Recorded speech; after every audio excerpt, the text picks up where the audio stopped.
Ovo nije muzika, već digitalna droga. Čuo si da dobro je, pa ti bi sad da probaš. Zato sedi, uživaj, sledi nova doza. Imam novo sranje. Pozdrav svima, ja sam Grashoper, pre svega srećni novogodišnji i božićni praznici svima. Iskoristio bih ovu priliku da vas pozovem na novogodišnji hip-hop festival koji će se održati u Centru Urbane Kulture od 31. do 3. 3. nas čekaju kvalitetni betlovi koji se održavaju u tom Centru Kulture. Prijave možete poslati na prijave@Hiphoplife.rs i traju do 28. decembra.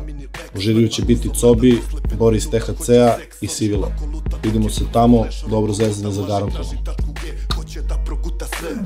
Ovo je nešto što si dočekao napokon i možeš slobodno da uzmeš je uz alkohol. Nema smrti, ne postoji doza letalna. Najbolje od cele priče jeste što je besplatna. Digital drugs, this is digital.